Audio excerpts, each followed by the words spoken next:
Hey guys, welcome to the workshop. Six Pack Garage here. So I ran out of coffee, so I went out to get a coffee this morning and saw a garage sale sign in the neighborhood. And usually garage sales, it's just a bunch of old junk, usually a bunch of clothes and nothing too interesting. I always look for old tools though, because I like the quality of older tools, better than the Harbor Freight stuff that you can get.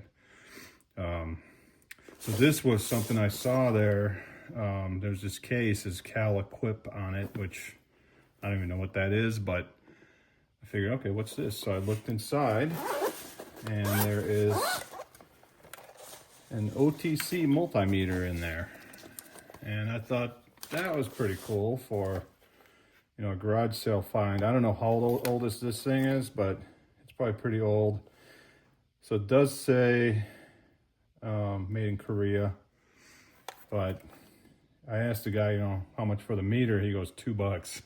So I'm like, sold. I asked him does it work? He's like, I don't know.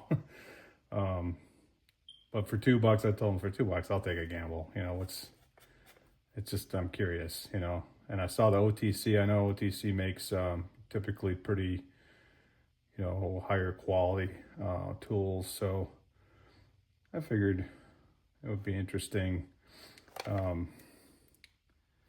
It does not do anything right now.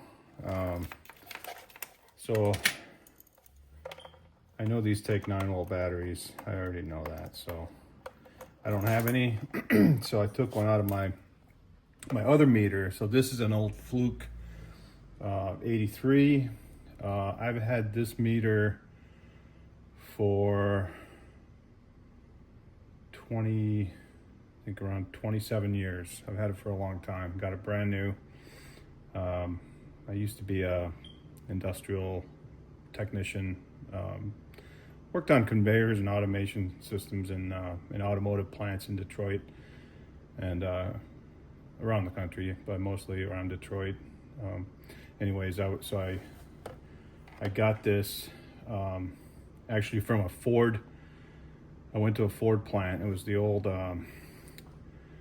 plant where they built Mustangs back in the 90s, and I had a different meter, and I got to be buddy with this electrician at the plant, because it's a union shop, so outsiders can't actually do any work there. So we just kind of hit it off. He was an older guy, had worked there for like 30 or 40 years. It was his first job, and he never got married, never moved out of his parents' house.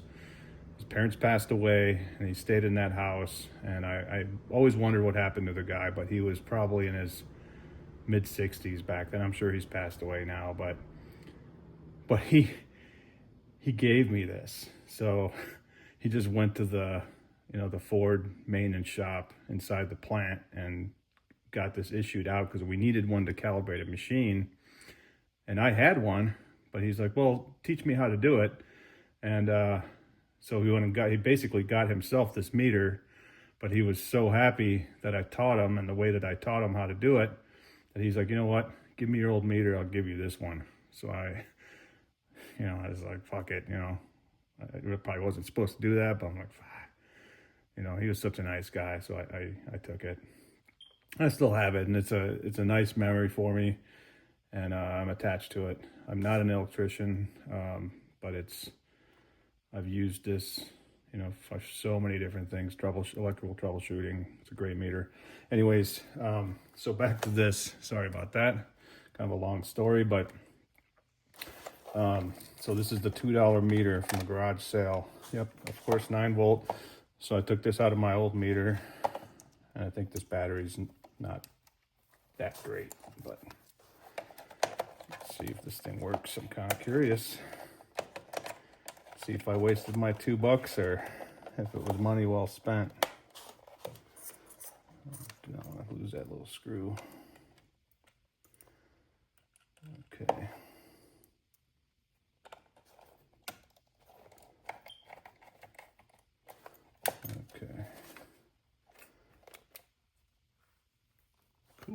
don't know if you can see that, but the display lights up, so that's good news.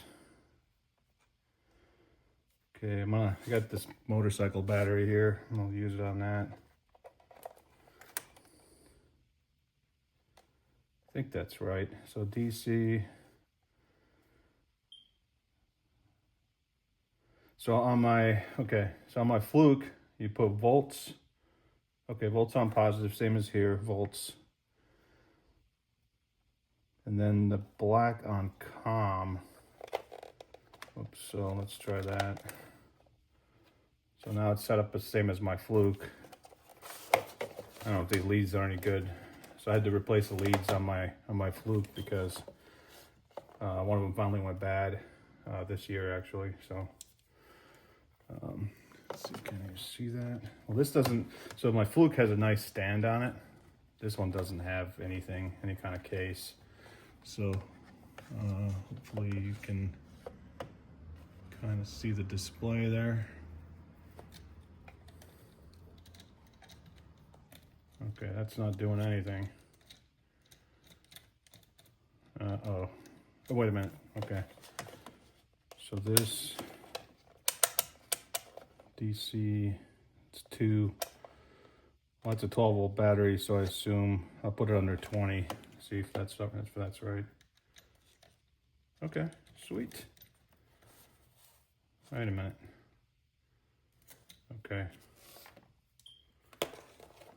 What's going on here?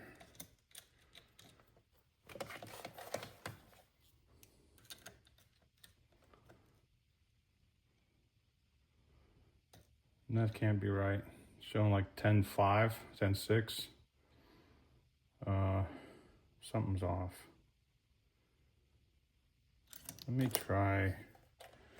Maybe this leads needs to go on here. It says DC 10 amp. Let's try that.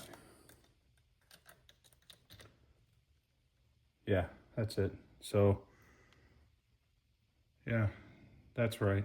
This is a brand new battery for my my sport bike. Yeah. So I don't know if all these other features. So it looks like it's got dwell. So that tells you how old this is because. So it's got dwell for 4, 5, 6, 8 cylinders. I don't know what a 5. Well, I guess there are 5 cylinders out there, but. So how you used to be able to set point gap using dwell, a dwell tack, like analog dwell tack. So now I'm showing you guys how old I am because that's how I used to set points. And yeah, I learned that from an old timer I used to work with at an auto parts store when I first started working. So this must have a digital dwell tack feature. I do not own any vehicles that have points. My oldest vehicle is my 1983 Blazer, and that's all electronic ignition. But this must be old. I'm gonna have to do some research on the model. It's a 3388. Serial number 8803781. So yeah, I would say my garage sale find today for $2 for this meter. Was a great buy. That's cool. Usually you get junk, but this time looks like I got myself a good spare meter. All right, guys, thank you for watching, and we'll see you next time.